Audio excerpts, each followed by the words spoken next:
안녕하세요. 2월 22일 토요일입니다. 그저께부터 목요일부터 난리가 났습니다. 난리가. 우한 폐렴. 이 정권은 그 책임을 신천지에다가 또 전가시키는 것 같습니다. 자기네들이 대응을 못한 건 생각 안 하고, 아니 못한 게 아니라 대응을 안 한 거죠. 아예 선거 때문에 중국 비유 맞춘다고 대응을 안 한 것은 생각 안 하고 신천지 때문이다 이렇게 핑계를 대고 책임을 전가하는 양상을 보입니다. 이 사람들은요 절대 자기들의 실수를 인정 안 합니다. 그리고 남한테 어떻게든지 다 뒤집어 씌웁니다. 불리하면 거짓말하고요. 조금 무슨 빈틈이 있으면 남한테 홀라당 뒤집어 씌우는 일을 하는 것이 이 운동권 주사파들의 특징입니다. 거기에 우리 국민들이 속으면 안 됩니다. 이번 우한 폐렴으로 또 국민들이 속으면 안 됩니다. 지금까지 몇 번의 위기가 있었어요. 조국으로부터 그 전에도 그렇고 몇 번의 문재인 정권의 위기가 있었는데 그때마다 또 무슨 쇼를 하고 어떻게 뒤집어 씌우고 그러면서 용케도 빠져나갔어요. 다 한 너댓 번 되는 것 같아요. 제 기억으로. 근데 이제 이 우한 폐렴이 이제 엄습해가지고 우리나라 전역을 공포의 도가니로 몰아가고 있는데 이거는 빠져나갈 방법이 없어요. 왜냐 자기네들이 중국과의 국경을 폐쇄하라고 그렇게 요구하는 사람들이 많았는데 전문가들이 요구를 했는데 안 했거든요. 그럴 필요가 없다라고 오히려. 그리고는 최근 들어서는 이제 다 잡혀가고 있다. 우리가 잘 정부가 대응하고 있으니까 국민들은 정부를 믿고 소비 활동을 잘 하라 이렇게 얘기를 했었지요. 그러다가 이제 엊그저께부터 이것이 펑 터져버렸습니다. 엄청난 속도로 확산되고 있습니다. 그러니까 놀래가지고 우왕좌왕 하는데 완전히 그 대구 지역은 지금 병원이고 의료진이고 다 마비가 되었다 그러죠. 그러니까 책임을 신천지에다가 홀라당 뒤집어 씌워요. 신천지 때문이다. 그 교회에 다 밀집돼가지고 1000여 명이 모여가지고 이렇게 그쪽에다가 전가시키고 있습니다. 책임을. 그리고 이제 다음 순서로 광화문에서 매주 토요일 날마다 열리는 집회, 또 서울역에서 열리는 집회, 이런 대규모 집회들이 있잖아요. 그것도 못하게 하는 거예요. 지금. 물론 이런 위기 상황에서 되도록이면 사람들이 모이지 않고 전파되는 것을 막고 빨리 이제 수그러들게 해야 되는 거니까 그럴 수 있다고 볼 수 있어요. 그런데 자기들이 초기 대응을 안 해놓고 왜 지금 와서 국민들한테 불편을 끼치냐는 거예요. 정부가 이런 사태가 일어나기 전에 최선을 다해서 중국으로부터 오니까 막고, 중국 사람들 우리나라 못 오게 하고, 우리나라 사람도 중국에 출장 갔던 사람 또는 여행 갔던 사람들 돌아올 때는 격리해서 2주간 동안 증상이 있나 없나 다 확인하기 위해서 격리 수용하고 이렇게 해서 우리나라에 전파되는 것을 막을 생각을 해야 되는데 아예 빗장 다 열어놓고 말이죠. 다 들어와라, 다 들어와라. 우리는 다 고칠 수 있다. 말이 되는 소리를 해야죠. 저 사람들은 지금도 이 핑계를 어떻게 댈고 어떻게 또 거짓말을 하고 또 누구한테 홀라당 뒤집어 씌울까 이 생각만 하고 있을 거예요. 지금 대응할 생각, 대처하는 방식이 너무나 유치한 거죠. 아무튼 지금 상황이 난리입니다. 난리. 중국 다음으로 우리나라가 지금 2위를 하고 있어요. 2위. 이 대만 같은 나라도 국경을 폐쇄하는데 우리나라는 국경을 빗장을 다 열어놓고 있으면서 환자가 지금 우리나라가 세계 2위예요. 문재인 씨가 잘한 거 딱 하나 있더라고, 이거. 아무리 생각해도 잘한 게 아무것도 없었는데, 잘했다는 게 아주 환영받을 수 있게 잘했다는 말이 아니라, 이 등수를 잘 받은 게 다 생각해봐도 없었거든요. 근데 최근 들어서 엊그저께부터 이 우한 폐렴 사태를 방어를 제대로 안 해서 세계 2위를 하고 있다라는 거. 은메달. 참. 그럼에도 이거에 대한 긴박성은 없고 지금 대구라고 하는 지역이 완전히 마비되었는데 거기에 어떻게 대통령이라는 사람이 가서 좀 위로를 하고 대구 시민들 이렇게 국가가 잘 대응을 못해서 죄송하다, 불편을 끼쳐서 죄송하다, 앞으로라도 잘하겠다, 이런 거 국민들한테 한마디 해야 되는 거 아니에요? 대구 가서라도. 일절 안 하거든요. 저 사람들은 보통 뻔뻔한 사람들이 아니고 일반 우리들이 가지고 있는 어떤 상식이나 논리 가지고는 이해가 안 되는 사람들이에요. 저 사람들. 뻔뻔하고 뺀질거리고 남한테 뒤집어 씌우고 거짓말하고 아주 이게 몸에 밴 사람들인 겁니다. 아주 나쁜 사람들이, 아주 상종을 못할 사람들이 이 주사파 운동권 빨갱이들의 속성인 거지요. 거기에 우리 국민들이 더 속으면 안 되겠다라는 생각을 합니다. 자, 신명기 32장 39절입니다. 이제는 나 곧 내가 그인 줄 알라. 나와 함께하는 신이 없도다. 내가 죽이기도 하며 살리기도 하며 상하게도 하며 낫게도 하나니 내 손에서 능히 건질 자 없도다. 하나님이 모세를 통해서 말씀하시는 거예요. 이제는 내가 그인 줄 알라. 여호와인 줄 알아라. 하나님인 줄 알아라. 나와 함께하는 신이 없도다. 하나님 같은 신이 없다라는 거지요. 그래서 우리 기독교 신앙은 주인이 누구냐 이거를 인정하는 데서부터 출발하는 거예요. 주인이 누구냐, 내 삶의 주인이 누구냐, 내 인생의 주인이 누구냐, 이 우주의 주인, 역사의 주인이 누구냐, 이거를 인정하는 데서부터 신앙이 출발하는 거예요. 그래서 하나님을 믿기 전에는 자기가 자기 인생의 주인인 줄 알아요. 그렇게 살아요. 자기 잘난 맛에. 그러다가 어떤 계기가 되어서 신앙생활을 하고 하나님을 만나고 성령을 받고 그러면 그때 드디어 가치관이 바뀌어요. 그래서 첫 번째 드는 생각이 뭐냐? 하나님이 주인이시구나. 여기에서 이 생각으로 바뀌는 거예요.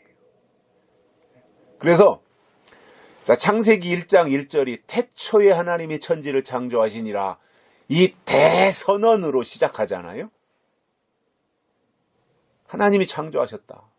자연, 이게 어느 날 갑자기 생긴 것이 아니라 무슨 어느 날 그냥 이 우주에서 빅뱅에 의해서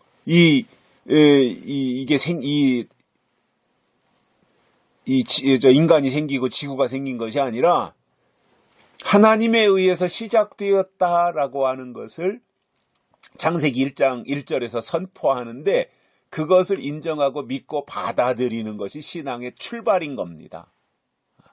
하나님이 창조하셨구나. 하나님이 주인이시구나. 이것을 인정하는 것에서부터 신앙이 출발하는 거예요. 그래서 하나님이 주인이시다. 이게 귀한 신앙인 거예요. 이게 깨어있는 신앙인 거예요. 이게 영적인 신앙인 거예요. 하나님이 주인이시다. 그래서 하나님의 하나님 되심을 인정하는 거죠. 하나님을 인정하는 사람이 교만할 수 있습니까? 하나님을 인정하고 하나님이 주인이시라고 하는 것을 아는 사람이 스스로 자기를 높일 수 있어요? 하나님이 주인이시라면 사람은 하나님의 창조물이고 피조물이라고 하는 것을 인정하고 하나님이 맡기신 일을 감당하는 청지기로서 살아가는 거지요. 그런데 이 어리석고 우매한 인간이 뭔가 조금 잘 되면 우쭐합니다. 자기가 대단한 줄 알고, 자기가 특별한 줄 알고, 자기가 잘난 줄 알고. 그렇지 않습니다. 아무리 사람이 잘 나가도요, 피조물인 겁니다. 청지기라는 거예요, 청지기. 종이라는 말입니다. 그래서 가장 위대한 삶이 누구냐면 보내신 자를 위해서 사는 거예요. 하나님을 위해서 사는 삶이 가장 가치 있는 삶이에요. 그리고 그분이 나를 보내셨다. 그분이 나를 부르셨다. 그러니 나는 그분을 위해서 살아야 된다. 그러한 의식을 가지면 겸손하게 돼 있어요. 하나님을 보고 자기를 보면 겸손하게 돼 있잖아요.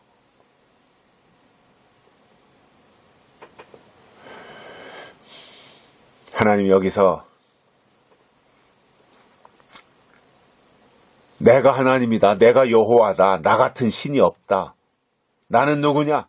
죽이기도 하고 살리기도 하고 상하게도 하고 낫게도 하나니 내 손에서 능히 건질 자 없도다. 이렇게 말씀하셨어요. 한마디로 까불지 마 이 말이에요. 까불지 마.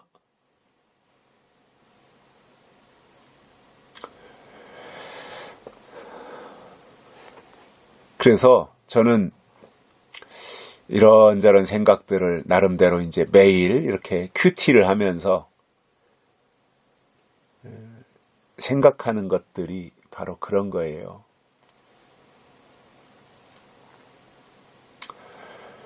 뭔가 하나님을 위해서 또는 하나님 안에서 하나님만 바라보고 산다라고 하는 것이 가장 가치 있는 삶인데, 그러기 위해서 내가 해야 될 역할들이 있다면 나를 위해서가 아니라 부르신 그분을 위해서 내 위치에서 내 자리에서 뭔가 영향력을 행사하며 다른 사람들에게 유익을 줄 수 있는 그러한 사람으로 살아야 되겠다라고 하는 것을 생각하게 된다는 겁니다. 제가 신앙이 어렸을 때는 내 의욕이 앞섰어요. 내가 뭔가 하려고 했고 하나님보다 내가 더 앞선 적도 많이 있고, 뭔가 사람들이 칭찬하고 인정해주면 우쭐하고 자만했던 거지요. 돌이켜보니까 영적으로 어렸구나. 내가 어린아이였구나. 그런 생각을 하게 돼요. 물론 아직도 미완성입니다만은 아직도 진행형인 거지요. ing. 그런데 이제 과거와 이렇게 비교해 볼 때 지금은 뭔가 제가 뭔가 하려고 하는 것도 없고 우쭐한 것도 없고 누가 나에 대해서 뭐 평가를 좋게 해준다 그래서 과시하고 싶은 그런 마음도 없고, 다만 나에게 베풀어 주신 하나님의 은혜가 있으니 어떻게 하면 그것을 내가 겸손하게 감당하고 다른 사람들에게 좋은 영향을 끼치면서 하나님의 사람으로 끝까지 살아갈 수 있을까? 그리고 또 한 가지는 어떻게 하면 내가 하나님의 도구로 쓰임받을 수 있을까? 거기에 집중되고 있더라라는 거예요.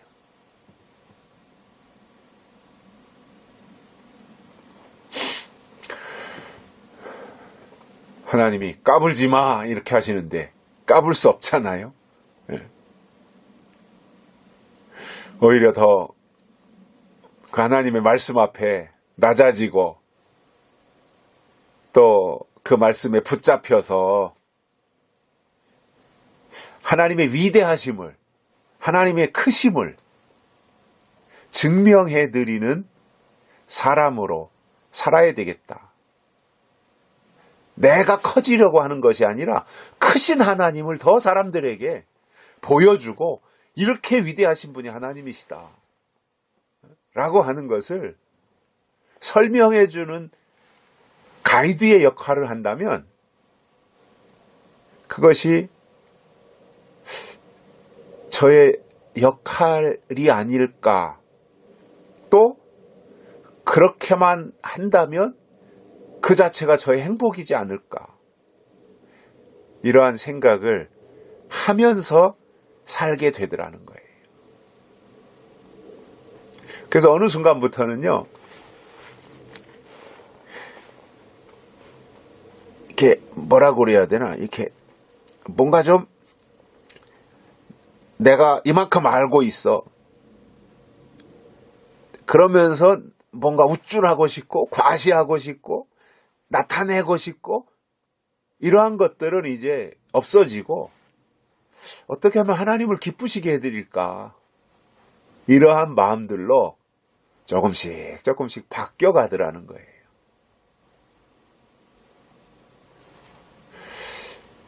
그래서 진짜 믿음은 하나님을 기쁘시게 해드리는 거잖아요. 에녹이 하나님을 기쁘시게 하는 자라고 하는 별명을 가지고 있었잖아요. 그게 믿음인 거죠. 하나님을 기쁘시게 해드리는 거. 이게 믿음이에요. 그러면 하나님을 기쁘시게 해드리는 것이 여러 가지가 있겠지만 가장 대표적인 것이 뭐예요? 하나님의 하나님 되심을 인정해드리는 겁니다.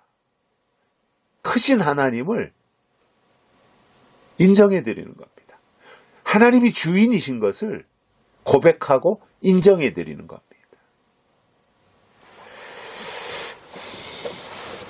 자칫 잘못하면 하나님을 몰라보고 자기가 하나님 되려고 할 때가 있어요.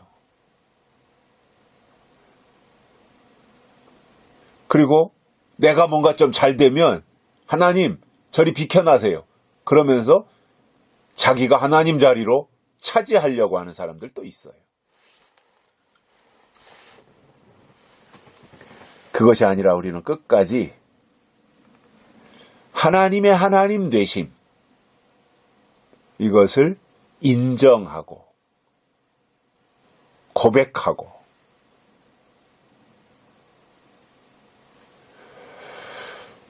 그러면서 하나님을 기쁘시게 하는 삶을 사는 것이 가장 값진 삶이다라고 하는 것을 아시고 오늘 또 그러한 모습으로 하나님 안에서 살면서